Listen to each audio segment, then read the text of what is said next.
everybody, Duff here for another very special VIP tournament here on Ultimate Golf. These VIP tournaments are a chance for you to go head-to-head against some featured guests, and 2023 had a very, very good list of guests. We had 3 NFL players, Osa, Patrick, and Cade. We had Travis Miller from PGA Memes. We had professional golfer and Master Chef contestant Francis Biondi. We had some game developers, and we also had members of the wonderful Ultimate Golf community. Ultimate Golf would be nothing without this fantastic community that we have. So we're going to highlight 3 of them from the last year. We're going to start out with Bandit, my man Banger. He's an OG. He's been playing this game for a very, very long time at a very high level. He's from down in Aussie, full of character, full of life. So make sure you go watch the first 6 holes. That's going to be Banger. And then we go to Kornbred. You've seen him as a captain on Clash of Rivals, pumping out some fantastic videos. He's active all over social media, and he is larger than life. And of course, if this is a year in review and we're looking at old VIP tournaments, we have to look at the Big Eazzzy Hot Wing Challenge. I went wing for wing with him. He was playing golf, and it was not easy. So have a look, watch these videos, and we'll see you on the other side. Jimmy is going to be playing Randpark today, the beautiful South African course down there in Joburg. And we've kind of, we're throwing a little handicap at him today. He's going to use nothing better than a Pro D ball. So, Banger, let's see what you got over 18 holes here at Randpark as you tee off on hole number 1. Yeah, so I found out just before we're about to tee off that I was stuck with Pro Ds, so I haven't had any practice. This is going to be very interesting.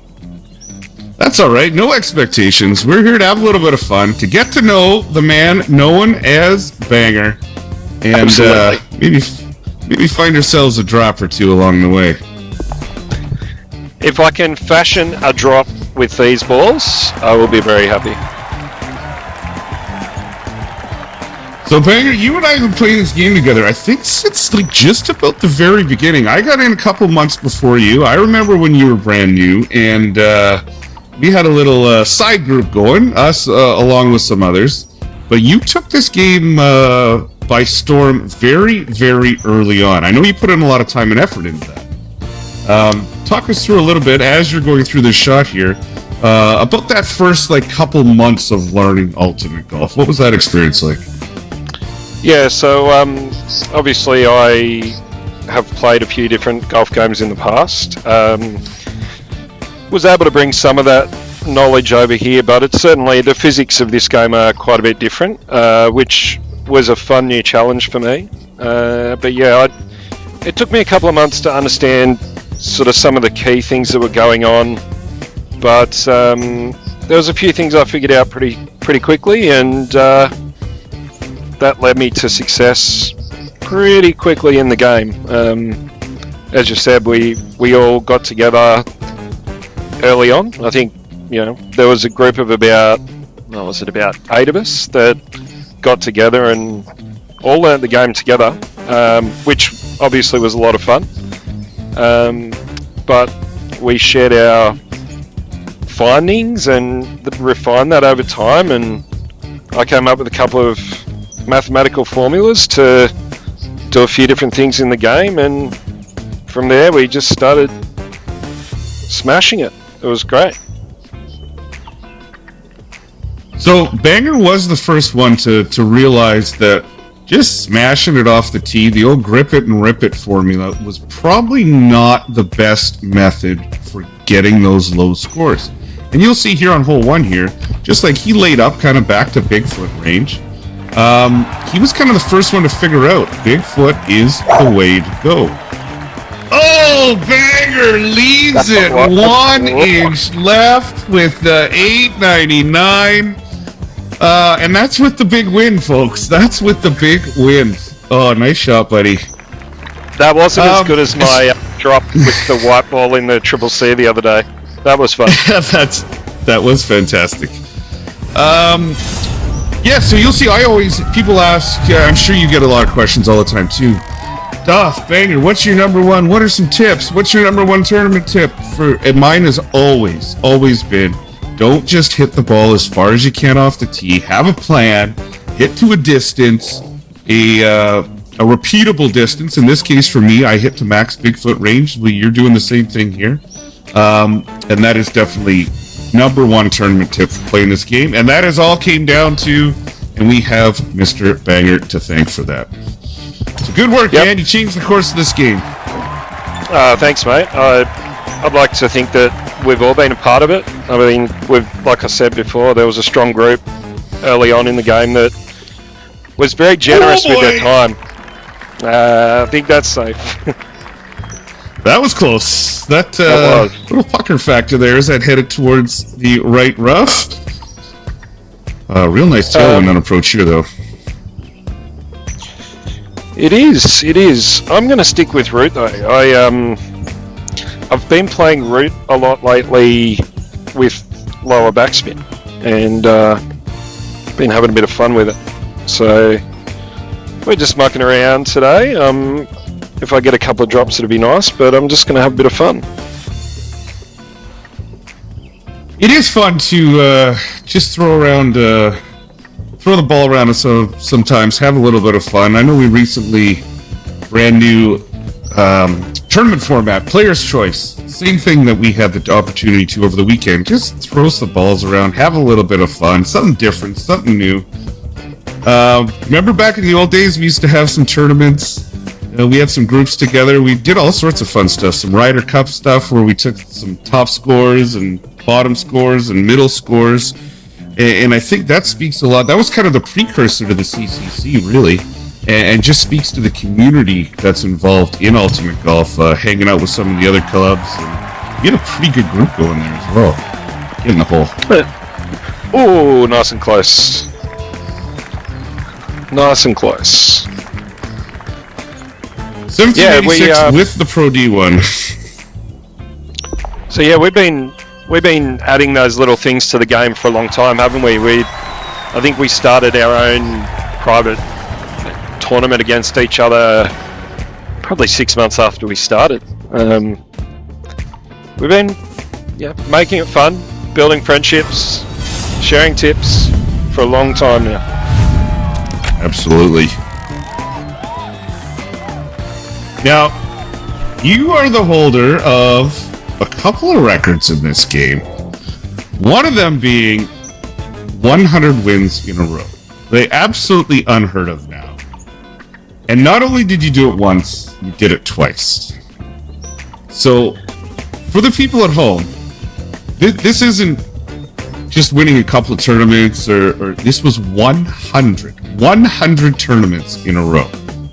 Talk us through what you got up to. When did you start to get nervous? Around the 40 mark, the 50 mark? When did it start? I actually, before I got to 100, I think it was about a 30 or a 40 streak, and every tournament I entered, I was nervous. It was, the pressure was there, and then one of my good mates beat me on tiebreaker, I think. And I kind of let go of the pressure. So the next one, I wasn't really focusing on the run, but I think I did start to get nervous the second time I had a decent run when I was about 60. Every tournament that I entered after that was pressure. But then the second 100 run, I wasn't actually sort of going for anything, so it just happened that I kept having some success, and I think it wasn't until about 85, 87 or something that I really started to get nervous. I was pretty much shaking every tournament I entered.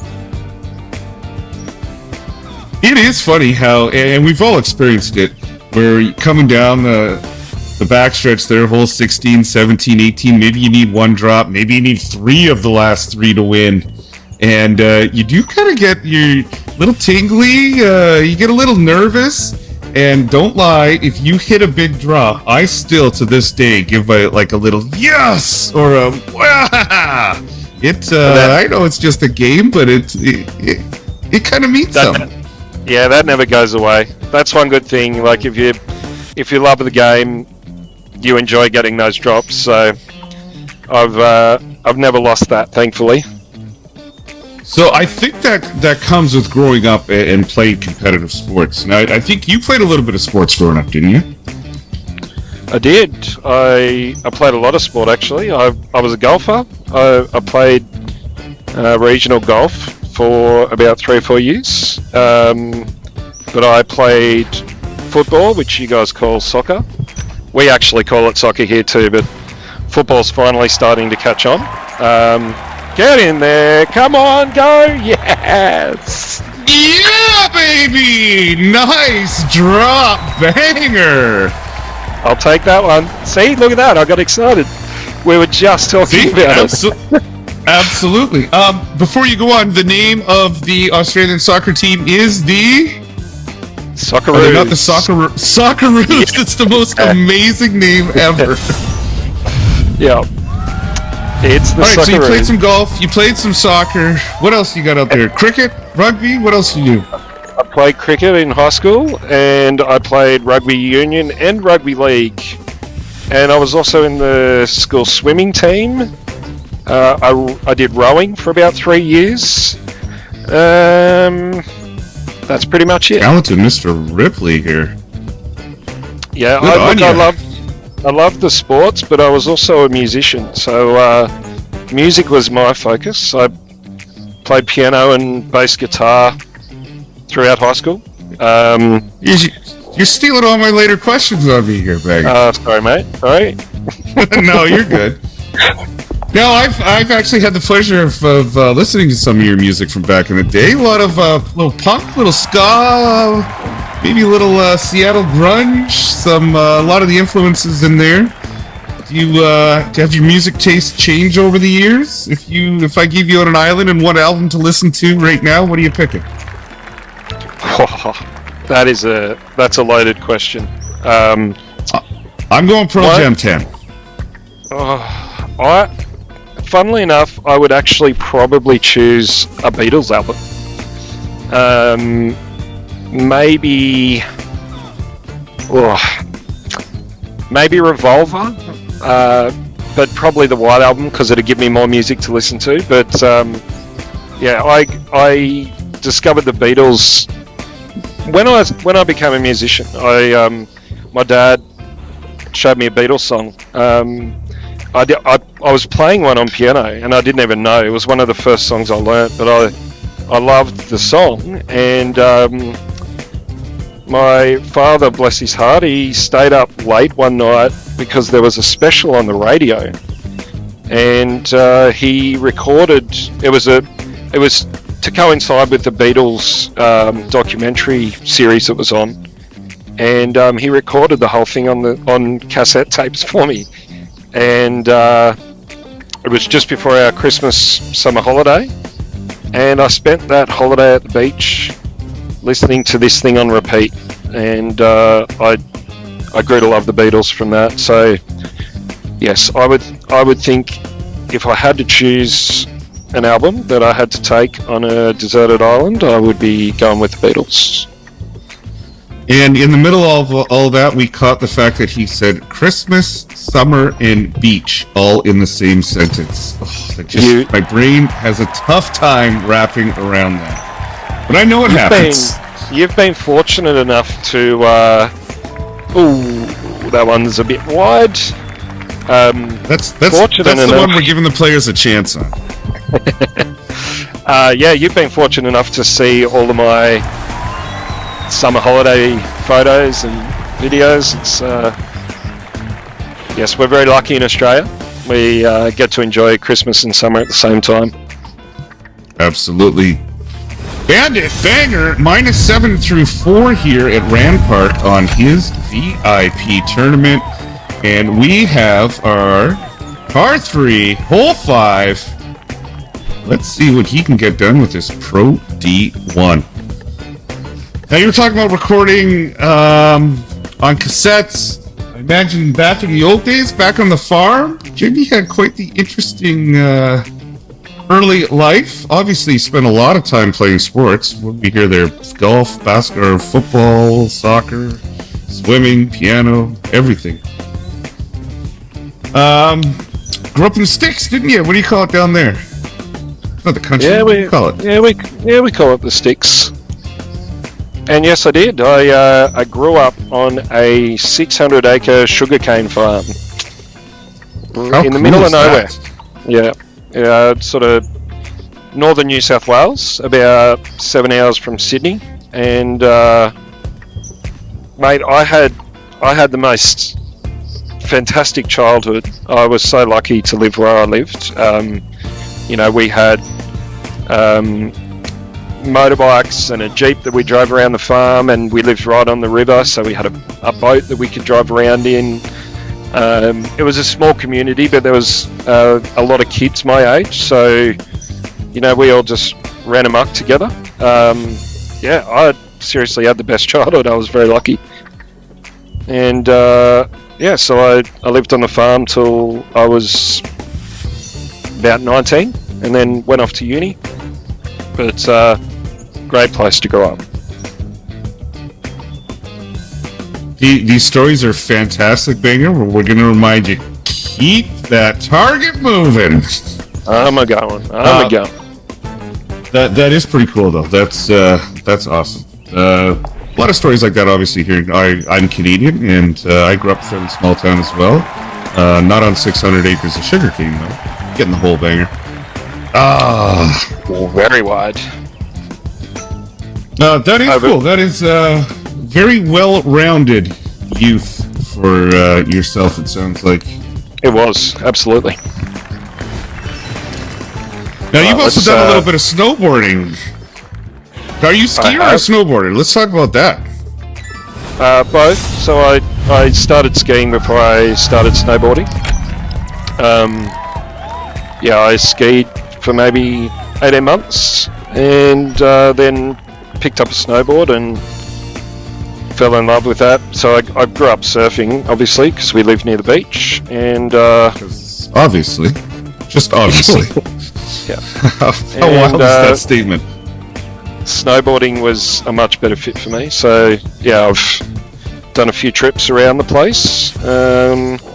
Probably my favourite was a trip to Japan over Christmas, New Year in 2010-11. We did nearly a month in Niseko, which is on the North Island. And that was an amazing trip. So I've snowboarded pretty much. I haven't been for a few years, actually. I busted my back while I was snowboarding in Japan, and I've been a few times since, but it takes a lot. It's a lot of effort to recover. It's getting old. This is what happens when you get old, Banger. Yeah. I snowboarded for a lot of years. I started when I was in my mid-teens, and then just a couple years ago, when my daughter, my youngest, got old enough to start us going to the mountains, and she was a skier. I went, I think I gotta go back to skiing. It's a little easier on this old body. Now, is there a lot of? Go ahead. No, I was just gonna say, next time I go to the snow, I'll probably actually give the skis a go again, I think. As you say, a little bit less intensive on the body. Skiing technology has also changed a lot in the last 20 years. I was impressed with everything that was involved in skiing. Are there a lot of mountains in Australia? I'm so ignorant, I don't know. I really don't. Oh! 893. Like if you wanted to go skiing, if it's the dead of winter and you want to go skiing tomorrow, how far you got to go? For me, not far. About an hour. I live closest to the biggest mountain in Australia that is good for the snow. So Mount Kosciuszko, which is actually the biggest mountain in Australia. All right, Kornbred, we haven't found a drop yet, but lucky hole 7. I've been talking to you more and trying and having fun, and like you said, I haven't had a drop yet, so it's starting to get to me in my competitiveness. I am going to drop this hole. That's fine. I'm gonna call my shot right now. I am dropping this. Everybody at home that's playing along right now is very, very happy that you're missing Kornbred. I'm sure they are. Actually, I forgot. Yeah, okay, it's gonna be close anyway. Let's call that. Yeah, because I am playing amazingly. I love it though. You know what though? It's okay. It's not about.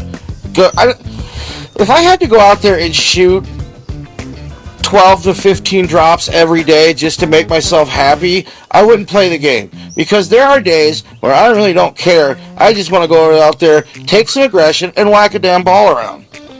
So, that's how I play. Absolutely. And do you still, to this day, if you get a drop, do you give a little like yes or a little fist bump or anything like that? I still to this day throw my phone across the room when I don't get a drop.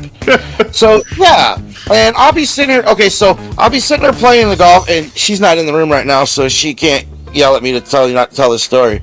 But I'll be sitting there playing golf, and she'll be sitting next to me, and I will miss a shot, and I will son of a, and she'll look over at me. What's wrong? Oh, your golf game. I'm like, yes, dear, I love you. And you know it's a love-hate relationship. She loves the fact that that's not the right word. It's not a love-hate relationship. I'm sorry. It's a love relationship.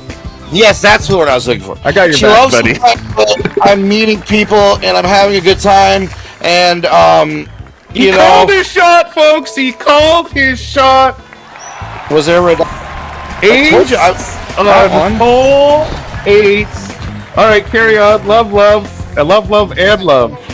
Or hole 7, sorry.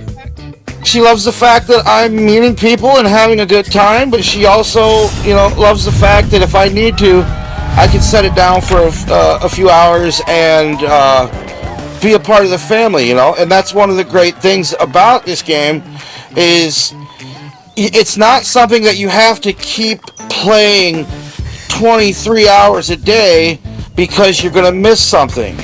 There's the time limits are great. I really love the fact on how the weekend tournaments, they've made them 2-day, because it was getting to the point where I had to play everything. That's how competitive I am. And I'm trying to play like, man, 72 holes in one day. That was exhausting. That is one thing about Ultimate Golf that I guarantee will never change. A lot of other games out there, you're forced in tournament play to play a shot within 30 seconds or within 45 seconds, and you got to play all 9 holes or all 18 in a row and stuff like that. Ultimate Golf was designed and will forever remain a game that if you're on hole 2 and you're in the middle of setting up your approach shot and ding dong at the doorbell and if the neighbors may want to go back and have a couple of pops or something, you can put it down, go do that, and come back later. You're never going to be forced to play anything in a super short time, which I love. Yeah, and that's one of the great things. And then another great, one of my favorite things, and people who know me know that I'm not an elite tournament player. I'm a decent tournament player, but where I start to actually show my worth is in the Royales. And the Royales are great little mini tournaments that take a couple of minutes, you win some great prizes, and you have a hell of a lot of fun doing it. And you get to, I'll tell you what, one thing there too, you get to see names in tournaments that that, you also get to see names in those Royales, and you're like, man, I finally beat this guy, and you're just on cloud 9. I got 1 or 2 out there that I know the first time I beat them, man, I was screaming and yelling and running around the house like, I finally beat him! And they know who they are, certain Seminole fans. Some of the best nights I've had playing Ultimate Golf is when you get a bunch of buddies together and we'll do like a Discord session or like a Zoom call or something like that, and we'll all jump in and play Royales at the same time. Because tournament play is one thing, and people play at different speeds and that. But a Royale is it's just quick, right? 2-minute rounds, 3 rounds. Well, now only 2 rounds, and it's instant win or loss, right? Instant gratification if you've won, or instant defeat if you've lost. Nice shot there, by the way. 897, dang near drop. Yeah, I slightly overpulled it. And it is super fun to play Royales as a group. So if you haven't done that, and your country club's got a Discord or something like that, suggest it. It is so much fun. All right, number 9 here at Harbour Town, short par 4. This was one of the first drivable par 4s that I remember in the game, where finally, I think it was Fusion 5. You got to Fusion 5 with a tailwind, and it was like, oh, you can drive this hole. This is awesome. Right? Yeah, my teammates are gonna just beat the crap out of me when they watch this, because they're gonna be like, we knew you were terrible, ha!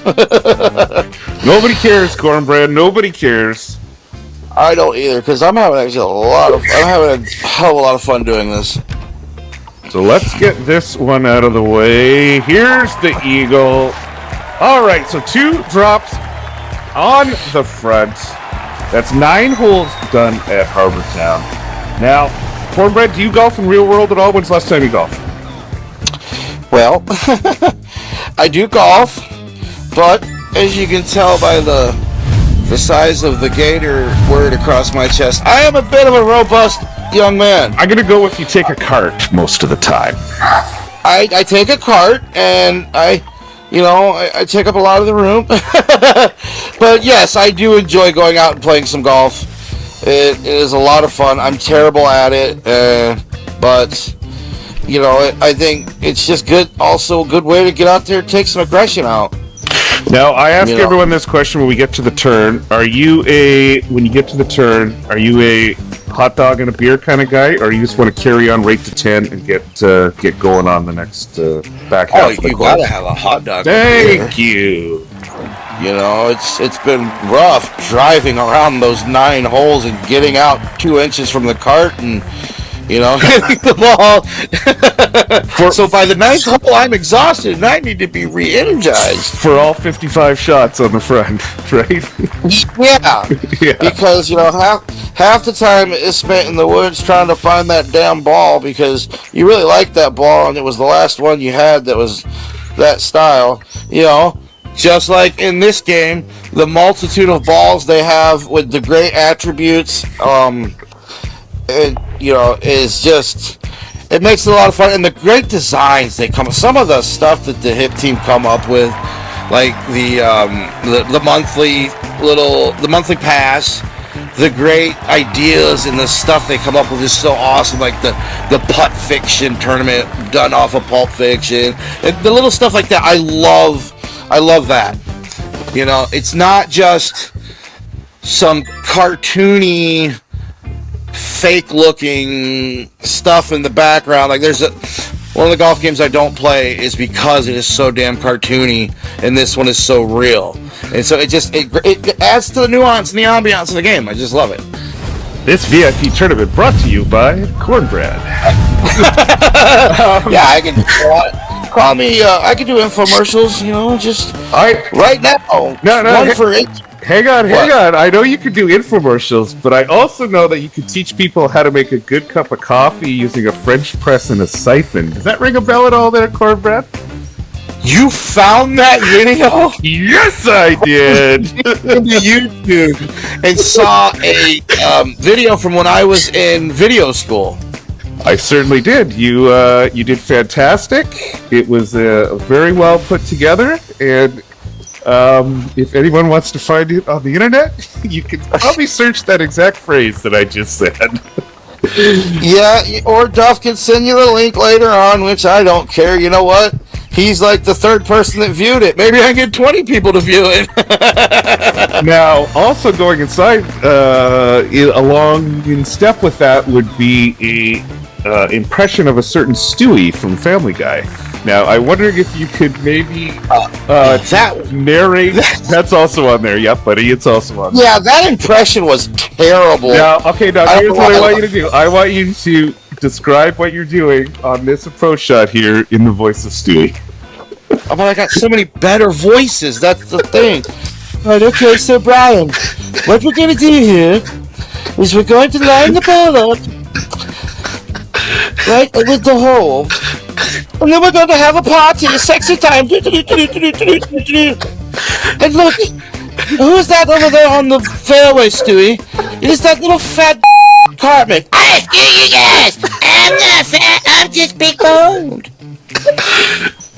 This has been my favorite VIP tournament moment so far. There's that damn dog is on the cart path. Rolly. So yeah, that's one of the things I do for fun is I do voices, and I've got a few good ones. I've never been picked up as a voice actor, but I still dream. You know, Mom always said I had a face made for radio. I think she was right. Well, Kornbred, this video that we're making right now, get in the hole, please. Yes! Might be your most viewed YouTube video of all time. You've got another one there on the College Golf Series. Who knows? Who knows who might see it? Look at this. We've got back-to-back-to-back drops. And actually, we've gone 4 out of 5 here. The only miss on 8 was a 3-incher. Kornbred, we're on a little bit of a... We're on a little bit of a roll here. Let's keep it going here as we go to hole 12 here in Harbour Town. Yeah, see. Kornbred's VIP tournament. I'm learning how to actually set up and talk at the same time, so, I won't tell you what it is. So now, have you always been, you talked earlier about using Bigfoot. Have you always been Team Bigfoot? Did you used to just hit the ball down range as far as you could go? Because you kind of came in late enough that we kind of figured out the whole Bigfoot range thing. Maybe talk about like your career in the game and when you kind of got good. So when I first started playing, I just like any other golf game, I was grip it and rip it, get as far the hell down I can, and see if I can't chip an iron in somewhere.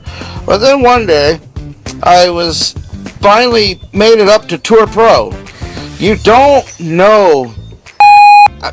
Shoot.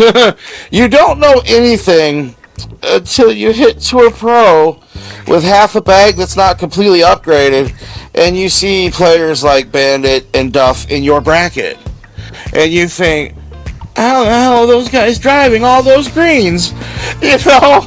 So one day, after I believe you put up a hell of an amazing round, and I'm like, who the hell is this character and how is he doing this? I went on YouTube and I Google searched tips to Ultimate Golf, and there was this bushy bearded Canadian guy trying to tell me how to set up a Bigfoot. And I'm like, what the hell are you talking about? Set up a Bigfoot? I know there's Sasquatches in Canada, but have you actually ever seen one? And I got into the videos, and they were subpar, but they were very... I'm just kidding, Duff. They were amazing. Well, and they were the scores have been subpar. But no, from the very first video of picking your spot off the tee, all the way to Duff's drop of the day. And of course it's going in, folks. It wouldn't be Duff's drop of the day if it didn't. I think that was the very first one you did. Oh my! Hey, your voices suck. No, my Duff voice sucks. Heartbreaker there on 12. Yeah, I was talking about setting up Bigfoot. All right, let's do this.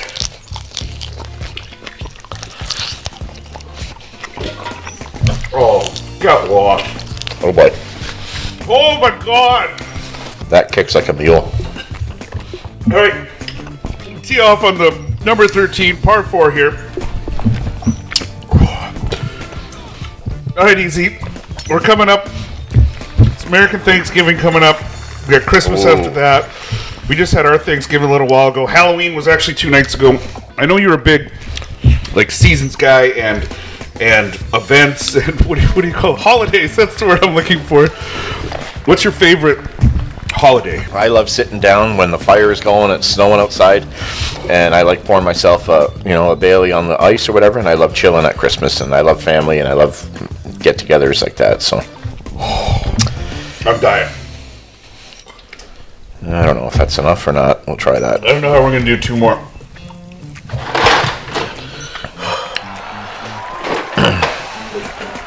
Morning oats? Yep, that'll do.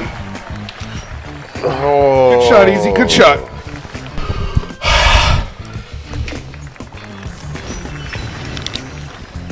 It's hot, dude. It's so hot. It is hot. All right, we're gonna hit full top, full OP, and we're gonna hit this, and we'll see what we can do here. But it's 8.5 wind, and then we've got the Pro D, which is a extra adjustment. Hit it ultimate. That's half the battle. Let's see if I can scoot it up to a little bit. Oh, easy. This stuff helped. Oh, This stuff's winning for me. is that? Okay. Oh, yeah. Okay. This is it. Banana, oats, and seeds. There's. Oh, I just gave Duff a horse tranquilizer.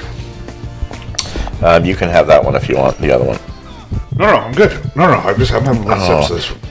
Did I hit it well enough, folks? Did I hit it well enough? Great left. Coming out of the trap. Yeah. Drops it. That's 2 eagles on the back so far. Big Eazzzy.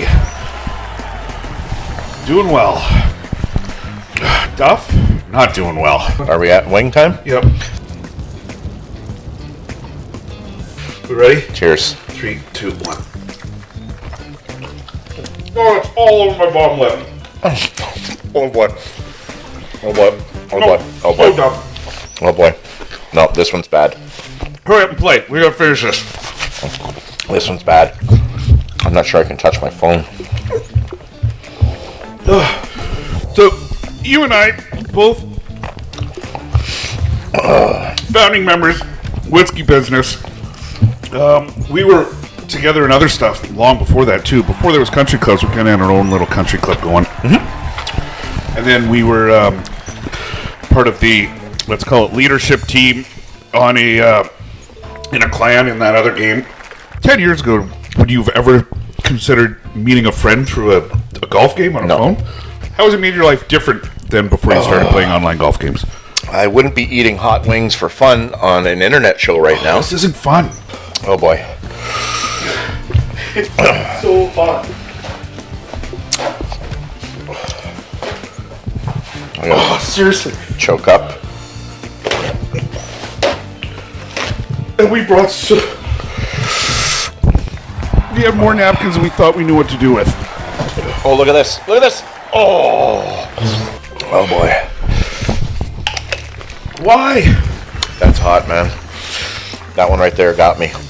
Big Eassy's minus 15 through 15 here as we struggle to get through these holes. What have we done? Big Eazzzy and I have been good friends now for...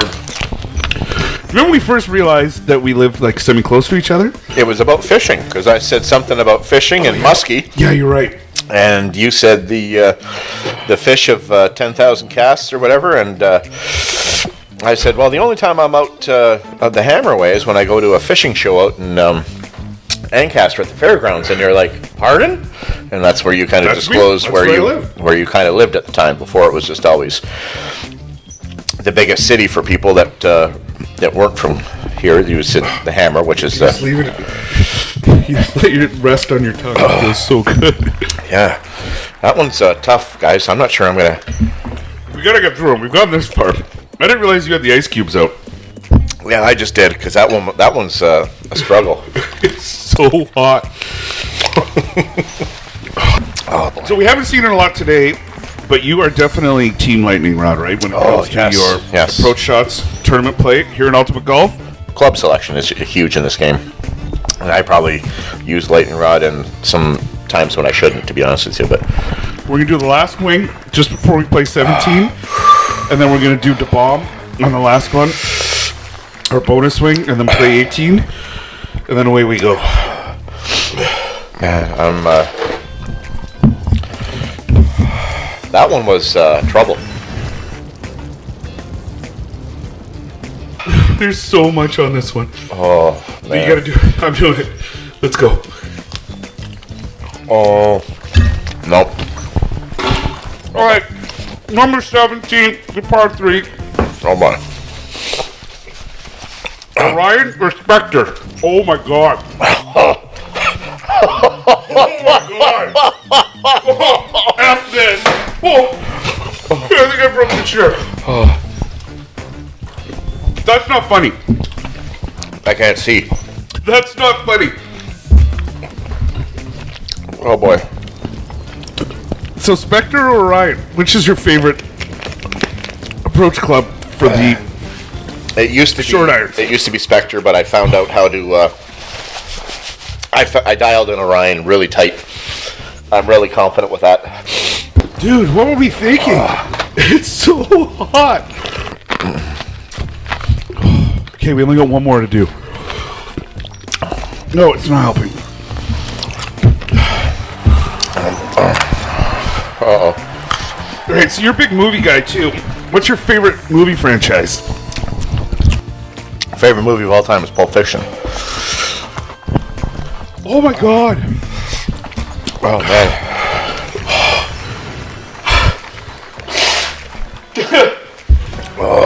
Holy shit. Let's do this one and get it over with. All right, just one little drop. Oh, dude. All right, put your own on. All right, it's been a hell of a run, dude. Cheers. Let's never do this again. All right, finish this hole. Then we can do the outro and be done. These are too hot.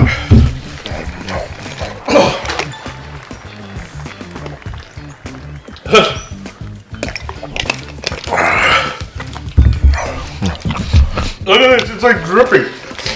Anyway, big fella, it's been a lot of fun Has it? playing these golf games with you for the last few years. I'm afraid this is going to be the end of our friendship after me making you do this. Oh, man.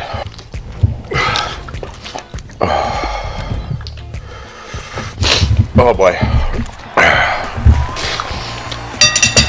Big Eazzy's got a YouTube channel out there if you guys are looking for some Royale tips. Finish up strong? What's the name of the channel? It's just called Big Eazzzy. Big Eazzzy. Where'd Big Eazzzy, the name, come from? Well, to be honest with you, my favorite golfer of all time is Ernie Els. And, boy, oh boy. All right, There you go, folks. I left you some wiggle room there. that is it. The end of 18 holes at Royal Norwich. Good luck. I'm Duff. He's Eazzzy. Let's never do this again, big guy, but it was fun. Man, I am sweating just thinking about those last few wings. They were hot, like hot. And a little bit of distress afterwards, not gonna lie. All right, the VIP tournament. So if you go into the tournament menu off your main screen and on the right-hand side, you'll see the VIP option. Click on that. There are a whole pile to choose from. Check out the Play the Pro section too. Some of the best pins, signature pins, are hidden within the missions there in the Play the Pro section. The NFL players that we had Osa, we had Cade, we had Patrick. They all had a special bonus attached to their VIP where you would get bonus balls each week based on their performance. So you can check out for more of those coming in 2024. I'm Duff. What a year it's been. I wish everyone a happy new year and all the best in 2024 here on Ultimate Golf.